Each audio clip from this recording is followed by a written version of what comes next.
June 22nd, 2024. Happy National Indigenous Day to all the indigenous people of this planet Earth.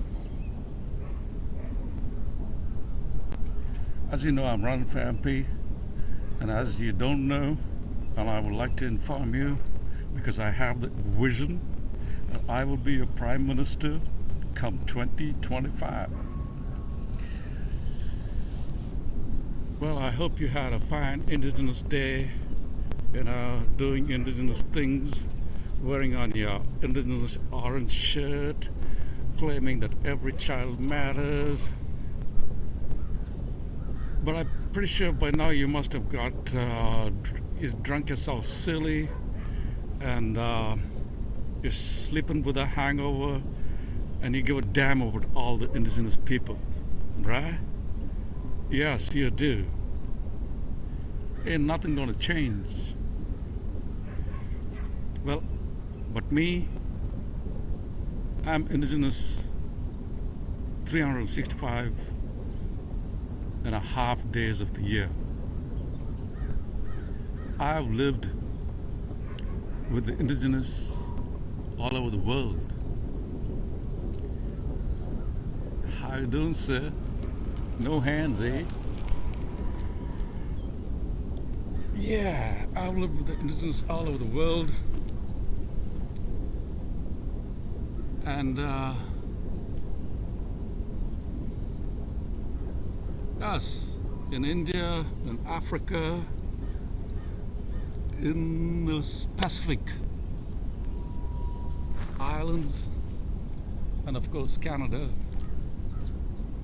I'm in my element when I'm with the indigenous, because it's a life that's closer to it's something real, you know. So today I'm going to talk to you about some of the reasons, some of the domains of failure in the indigenous. Yeah, it's a dying. The indigenous are almost exterminated. They're set up for failure by the system. One of the main failures would be the justice system and the legal system. You know, the justice system and the legal system has failed the indigenous. The other domain would be the supposed children's aid society as actually caused. It's a cause of the missing and indigenous people. And what is the third one? I would say it's the alcohol, the Firewater. And there are many more items. I would say the indigenous themselves, you know, are their own enemy. Yeah, alas, it's very sad, but you can buy an indigenous person with a six-pack, my friend. Really, how many times I've been let down by indigenous people just for like, somebody comes buy you a pack of cigarettes, six-pack, bang, you'll just let me down. What can I do? That's the way life is. I'm not holding it against you. I still love you. I'm too indigenous, okay? Yeah, I can go out in the forest and live in style, right? Without jack, with nothing.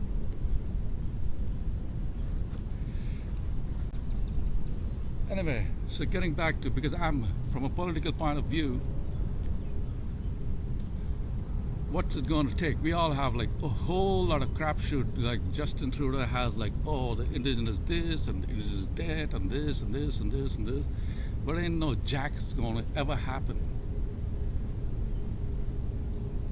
So the first domain, let's talk about the judicial system and the legal system. Have you seen the number of indigenous people incarcerated? It's tedious. Like, yeah, if you're indigenous, you're very likely to go to jail if you encounter the cops. The jails are full of indigenous people. Alas, I used to be a good drinker too, and I've done amigos, and I've been in several drunk tanks, right? Is that what you call them? I like to call them like resort areas of observation. And when you go there in Alberta, Saskatchewan, British Columbia, Ontario, you find the place full of Indigenous people, like full of Indigenous people. Now, why is that? Because I would say they're set up for failure. You're set up for failure. First of all, I would say if the Indigenous people had good legal representation, they wouldn't be incarcerated. They're incarcerated for jack. Really. If the Indigenous had good legal representation, they do not. So many times I have many Indigenous friends, I just talk to them what's going on and I'm fighting the legal system. I say, this is what they'll tell you, okay? This is a standard issue, a standard statement that the Indigenous people make, Mr. White makes. Yeah, there's a whole bunch of whites over here, but all of them whites are Indigenous. This is what they'll tell you. Oh, just plead guilty and get it over with. What? Come again? I beg your pardon? Sorry? Can you say it again? Just plead guilty and get it over with. That is the approach that most Indigenous people have.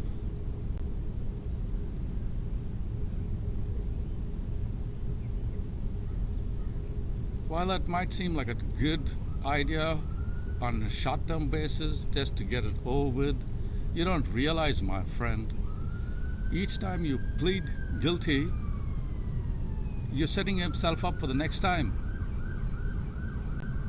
100% you're setting yourself up for the next time, because you're setting a precedent and say, oh, look at the record you have. That's why you see the Indigenous people, their rap sheet is like 9 counts. When I was waiting for my bail hearing, so many Indigenous people, I think, like one boy in Alberta and Calgary, he was talking to me. He has like 9 counts. 9 freaking counts. So when he has 9 counts of things on his rap sheet, he's noted as a repeat offender, he's incorrigible repeat. So as soon as next time he comes, the cops are not going to listen to jack what you say. They're just going to put you in. That's about it. How did he get nine charges? It's because the system set him up. So what happens is, the first thing is you do is you go in, you get caught for some freaking thing like domestic violence or like public drinking or like stealing from a freaking store or something, and being under the influence or something in a public place, and then you don't have legal representation. What's going to happen? People are going to say, oh, did you do it? Yeah, okay. So just plead guilty and get it over with, okay? Just plead guilty and get it over with. Yeah.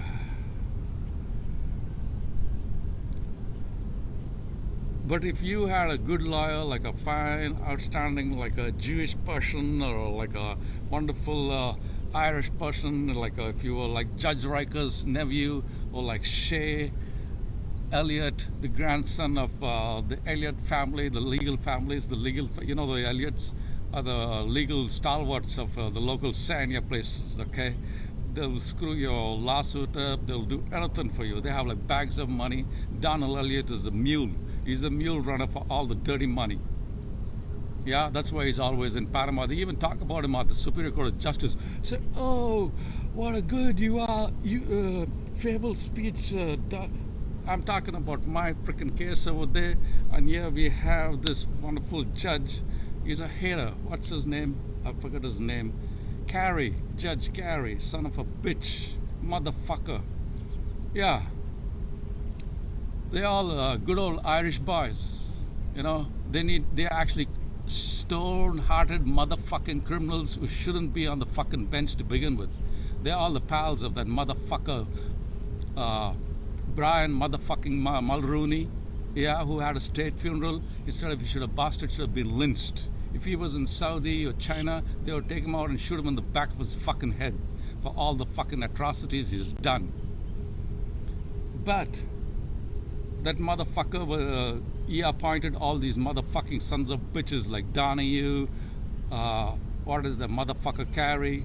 So motherfucker Carey, right from the bench, he's talking about, oh, instead of talking about my fucking case, who is wasting time on the fucking bench and talking about what a good farewell speech Donald Elliott gave Judge motherfucking Donahue, right?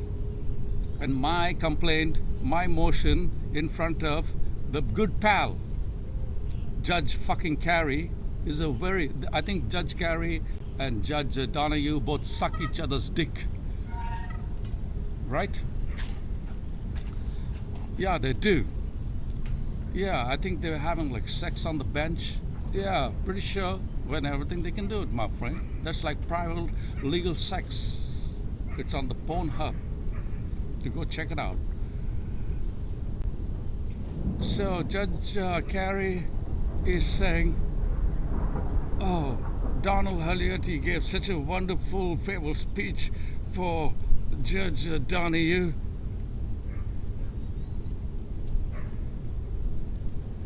Yes.